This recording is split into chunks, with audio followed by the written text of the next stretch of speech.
नमस्कार, स्वागत है एक बार फिर से आप सभी का मेरे चैनल पर। मैं हूं अमरदीप द्विवेदी और आप देख रहे हैं मेरा यूट्यूब चैनल। दोस्तों, हम इंडियंस के लिए यूएई का शहर दुबई हमेशा से टूरिज़्म के लिए एक बहुत ख़ास डेस्टिनेशन रहा है। अगर हम पूरे वर्ल्ड की बात करें तो दुनिया में बैंकॉक के बाद अगर सबसे ख़ास शहर इंडियंस के लिए टूरिज़्म के लिए कोई डेस्टिनेशन है तो वो है दुबई। अभी तक दुबई का वीज़ा पाने के लिए किसी को कोई प्रॉब्लम नहीं होती थी। आपके पास चाहे होटल बुकिंग हो या नहीं हो, रिटर्न टिकट हो या नहीं हो, इस तरीके की कोई फाइनेंशियल कैपेसिटी भी आपकी नहीं देखी जाती थी और आसानी से यूएई का वीज़ा आपको मिल जाता था। धीरे धीरे यूएई के अंदर बहुत सारा टूरिज़्म बढ़ता जा रहा है। हर साल जो इनका टूरिज़्म है ना, उसकी ग्रोथ बहुत तेज़ी से बढ़ रही है। पूरी दुनिया से अगर आप कंपेयर करें ना, तो यूएई का जो टूरिज़्म सेक्टर है बहुत तेज़ी से ग्रो कर रहा है। इसकी वजह से अभी इन्होंने बहुत सारी कंट्रीज़ ऐसे हैं जिनका टूरिज़्म वीज़ा इशू करने से पहले थोड़ी गाइडलाइंस को टाइट कर दिया है और उनकी डॉक्यूमेंटेशन, जो भी टूरिस्ट यहाँ आना चाहते हैं, उनकी डॉक्यूमेंटेशन और उनकी फाइनेंशियल स्टेबिलिटी ज़रूर अच्छे से देखी जाती है। मुझे ये जानकर शौक़ लगा कि पिछले एक दिन में, अभी की न्यूज़ है कि एक दिन में इंडियंस के 10,000 से ज़्यादा वीज़ा रिजेक्ट किए गए। पहले जब भी इंडियंस यूएई का वीज़ा अप्लाई करते थे तो उसमें से 1% से भी कम वीज़ा रिजेक्ट होते थे। लेकिन अभी सिचुएशन ये है कि अगर मैं 2024 की लास्ट या 2025 की स्टार्टिंग की बात करूं तो वीज़ा रिजेक्शन के मामले में इंडियंस का 5 से 6% तक वीज़ा रिजेक्शन हो गया है। यानी अगर 100 लोग वीज़ा के लिए अप्लाई करते हैं तो उसमें से 5-6 लोगों का वीज़ा रिजेक्ट हो जाता है। हालांकि ये तादाद अभी भी बहुत बड़ी नहीं है, लेकिन फिर भी 1% से जंप करके सीधे 5-6% पे आना कोई छोटी बात नहीं है। तो अगर आपका भी प्लान है यूएई में आने के लिए, दुबई शहर को एक्सप्लोर करने के लिए, टूरिज़्म के लिए, और आप भी डर रहे हैं कि कहीं मेरा वीज़ा रिजेक्ट नहीं हो जाए, तो मैं सबसे पहले आपको 5 बड़े रीज़न बताता हूँ कि 5 बड़े रीज़न जिनको आप जान जाएंगे कि वीज़ा रिजेक्शन आखिर यूएई में क्यों हो रहा है। ये सारे वीज़ा रिजेक्शन के जो मेन कारण हैं उसको मैं आपको बता देता हूं, ताकि जब भी आप या सिंगल या अपनी फैमिली के साथ जब भी यूएई और दुबई घूमने आएंगे तो फिर आपका वीज़ा रिजेक्शन नहीं हो पाएगा। तो चलिए एक एक करके सारे टॉपिक्स पे बात करते हैं। Let's start.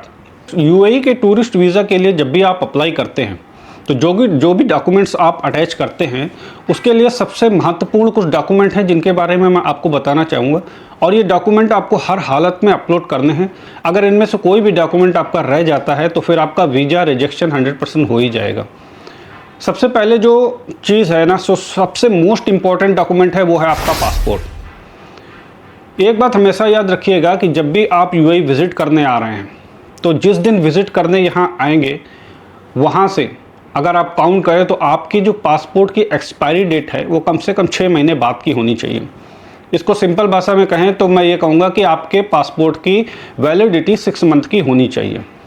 उस डेट से नहीं जिस डेट आप जो है वीज़ा के लिए अप्लाई कर रहे हैं, बल्कि बेटर होगा कि उस डेट से जिस दिन आप यहाँ पर एंट्री करेंगे, क्योंकि हर वीज़ा की एक वैलिडिटी भी होती है। आपने वीज़ा ले लिया और आप काफ़ी दिन बाद अगर उस कंट्री में एक्सप्लोर करने जा रहे हैं और आपकी जो पासपोर्ट है उसकी वैलिडिटी 3 या 4 महीने में बची है, तो फिर ये आपके लिए प्रॉब्लम है। आपका वीज़ा रिजेक्शन के चांसेस बहुत ज़्यादा हैं। तो पासपोर्ट पर हमेशा ध्यान दीजिए, जब भी आप वीज़ा अप्लाई करेंगे तो आपके पासपोर्ट की वैलिडिटी कम से कम 6 मंथ होनी चाहिए, वो भी उस डेट से जिस डेट आप यहाँ पर यूएई के अंदर या दुबई के अंदर आएंगे। दूसरा टॉपिक जो है वो है फ़्लाइट्स का। फ़्लाइट बुक करना बहुत ज़रूरी है। यूएई गवर्नमेंट के हिसाब से अगर आप टूरिस्ट वीज़ा पे आ रहे हैं तो आपका रिटर्न फ़्लाइट बुक होनी चाहिए। अगर रिटर्न नहीं है, वन वे है, तो आपका वीज़ा 100% कैंसिल हो जाएगा, नहीं मिलेगा आपको, वीज़ा एप्लीकेशन रिजेक्ट हो जाएगा, वीज़ा डिनाइड हो जाएगा। तो आपको रिटर्न टिकट तो बुक करानी ही करानी है। और सबसे बड़ी चीज़ ध्यान देने वाली बात यह है कि जब भी आप टिकट बुक करेंगे तो जो एयरलाइन आने की है वही एयरलाइन जाने की भी होनी चाहिए। ये हमेशा आपके वीज़ा अप्रूवल के लिए बेस्ट चीज़ है। जिस एयरलाइन से आप टिकट आने की बुक कर रहे हैं उसी एयरलाइन से टिकट जाने की बुक करें, सेम एयरलाइन से। उससे आपका वीज़ा रिजेक्शन के चांसेस बहुत कम हो जाएंगे। फाइनेंशियल प्रूफ, अगर वीज़ा के लिए आप एप्लीकेशन कर रहे हैं, एप्लीकेशन आपने डाल दिया, तो उसमें जो बैंक स्टेटमेंट आप अटैच करते हैं वो आपका फाइनेंशियल प्रूफ है कि आपके पास इतना फ़ंड है कि आप यहाँ पर आ जाएंगे, चले जाएंगे, और आपके पास टिकट भी हो गई है और आप यहाँ पर खर्चे भी कर लेंगे पैसों का। इतनी स्टेबिलिटी होना चाहिए। और आपका जो बैंक स्टेटमेंट है उसमें रनिंग बैलेंस मेंटेन होना चाहिए। फिर मैं एक बार समझा रहा हूँ, ऐसा नहीं कि आपने कहीं से पैसे अरेंज किए और बैंक में डाल दिए, डालने के बाद आपने सोचा कि मैं वहाँ पहुँच जाऊँगा, वो पैसे वापस निकाल के जिससे लिया उसको दे दूँगा। ये नहीं चलेगा। अगर ये चीज़ आपने की तो आपका वीज़ा रिजेक्शन होना ही होना है। जो भी बैलेंस आपका बैंक में दिख रहा है वो ऊपर से नीचे तक मेंटेन होना चाहिए, पूरा नहीं है, थोड़ा बहुत अमाउंट। और अच्छा होगा कि उसमें कुछ ट्रांजैक्शन भी हो। ऐसा नहीं कि बिल्कुल प्लेन बैंक अकाउंट है, उसमें कोई ट्रांजैक्शन ही नहीं है। 3 महीने या 6 महीने का जो आपने लगाया स्टेटमेंट, उसमें कुछ ट्रांजैक्शन भी होंगे, पैसा इन हो रहा है, आउट हो रहा है, तो लग रहा है कि हाँ ये जेन्युइन बैंक स्टेटमेंट है। ये नहीं कि बैंक अकाउंट खुलाया और उसके बाद उसमें जो है पैसे जमा कर दिए, 3 महीने तक मेंटेन किया, उसके बाद पैसे निकाल लिए और वो स्टेटमेंट वो दिख जाता है, अथॉरिटी उसको साफ दिख जाता है कि आपने यहाँ आने के लिए ही ये पैसे डिपॉजिट कर लिए, निकाल लिए। तो फाइनेंशियल स्टेबिलिटी बहुत ज़रूरी है, क्योंकि फाइनेंशियल स्टेबिलिटी नहीं होगी तो इसका मतलब आप आ तो रहे हैं लेकिन टूरिज्म पर्पस के लिए नहीं आ रहे हैं, पैसे खर्च करने के लिए नहीं आ रहे, क्योंकि पैसे तो आपके पास है ही नहीं। तो फाइनेंशियल डॉक्यूमेंट्स बहुत अच्छी तरीके से मेंटेन करके इसके बाद ही आपको जो है उसको अपलोड करना है। एकोमोडेशन का प्रूफ, वीज़ा एप्लीकेशन के टाइम पे ही आपसे होटल बुकिंग मांगी जाती है, बाद वाला कोई चक्कर नहीं है। आपको जिस समय एप्लीकेशन डालेंगे उस समय होटल बुकिंग आपके पास होनी चाहिए। आप booking.com से भी या किसी दूसरी वेबसाइट से भी जाके ऑनलाइन इसको बुक कर सकते हैं या किसी एजेंट के थ्रू भी बुक करवा सकते हैं। और ख़ास चीज़ ये भी है कि आप जितने दिन रखेंगे उसमें कम से कम हाफ डेज़ की तो जो है होटल बुकिंग होनी ही चाहिए। मान लीजिए आप 15 दिन के लिए आ रहे हैं, तो अब अथॉरिटी तो देख रहे हैं कि जो 30 डेज़ का वीज़ा आपने अप्लाई किया है, तो 30 डेज़ में आपने होटल बुकिंग 1 डे की है, तो कैसे पॉसिबल हो जाएगा? एक दिन के होटल बुकिंग के लिए आप 30 डेज़ रुकोगे, बाकी 29 डेज़ आप कहाँ रुकोगे? ये भी सवाल उठता है ना। तो अथॉरिटी ये नहीं कहती आपसे कि आप 30 डेज़ का होटल बुकिंग करो, लेकिन कुछ दिन की तो बुक करो, कम से कम 4 दिन, 5 दिन, 7 दिन, क्योंकि वीज़ा तो आपका 30 डेज़ की है। ठीक है, आप विजिट पे आ रहे हो, 3-4 दिन रुकोगे या 5 रुकोगे, 7 दिन, 10 दिन रुकोगे। ज़रूरी नहीं कि मेरे पास 30 डेज़ का वीज़ा है तो मैं 30 डेज़ ही रुकूंगा यहाँ। हो सकता है मैं 3-4 दिन, 4 दिन, 5 दिन, 1 हफ्ते, 10 दिन के लिए रुकूंगा। तो कम से कम 3-4 दिन की बुकिंग आपके पास होनी चाहिए, और वो भी पेड होनी चाहिए, कंफर्म बुकिंग होनी चाहिए। कंफर्म बुकिंग कर दोगे तो बेस्ट है। आप ये नहीं सोचो कि मैं जो है उसको बुकिंग कर दूं और इसके बाद जो है कंफर्म नहीं हुआ, ठीक है, अटैच कर दिया डॉक्यूमेंट, बहुत चांस है कि आपका वीज़ा रिजेक्ट हो जाएगा। अगर होटल बुकिंग नहीं की है तो आप किसी रिलेटिव के घर में भी रुक सकते हैं। अब रिलेटिव के घर में रुको और रिलेटिव खुद किसी के घर में रुका हो तो ये पॉसिबल नहीं ना कि आप उसके घर में रुके हो। समझ रहे हो आप मेरी बात?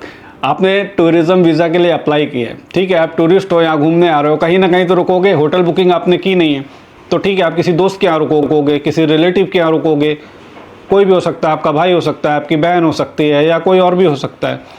तो उसको ये बोलना है कि भाई आप जहाँ पर रहते हो अपने घर की टेनेंसी कॉन्ट्रैक्ट या कोई ऐसा प्रूफ जो ये शो कर सके कि हाँ भाई ये इस घर में आप रहते हो और इस घर में मैं भी रह सकता हूँ, और उसकी एमरेट्स आईडी और उससे एक नो ऑब्जेक्शन भी लिखवा लो कि भाई ये बंदा मेरे यहाँ आकर के रहेगा। टूरिज़्म वो बेस्ट है, बहुत सपोर्टिंग डॉक्यूमेंट है आपके वीज़ा को क्लियर कराने में।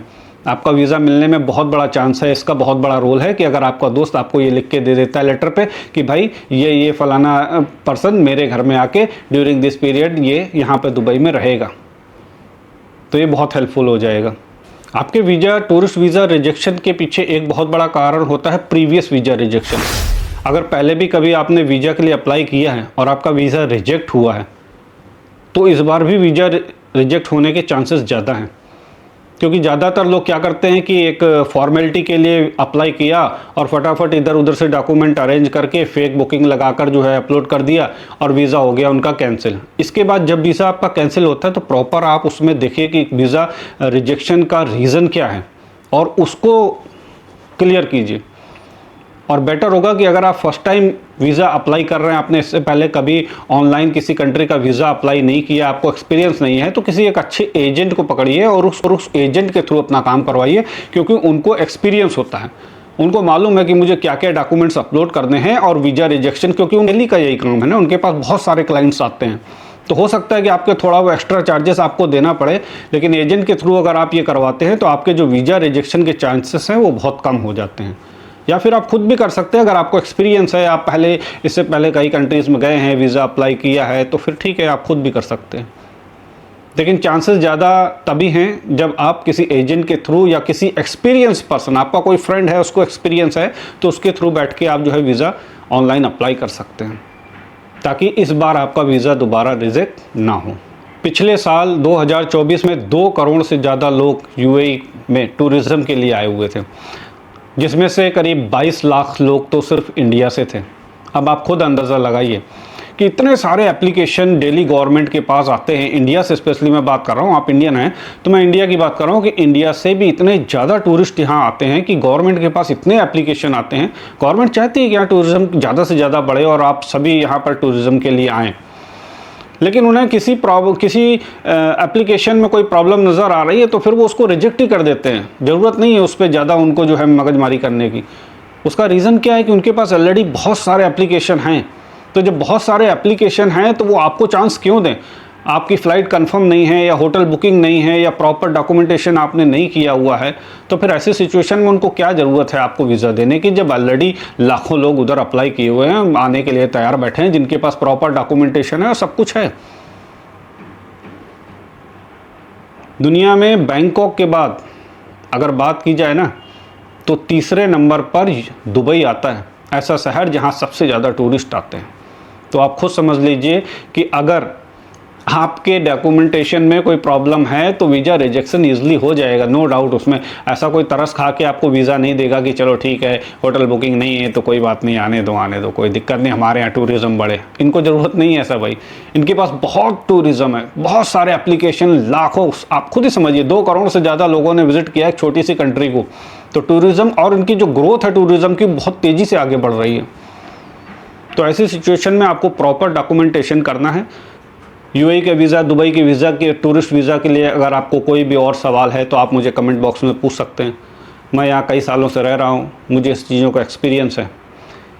वीडियो अच्छा लगा हो तो वीडियो को लाइक करना और मेरे चैनल को सब्सक्राइब करना। मिलेंगे नेक्स्ट वीडियो में, तब तक के लिए बाय बाय।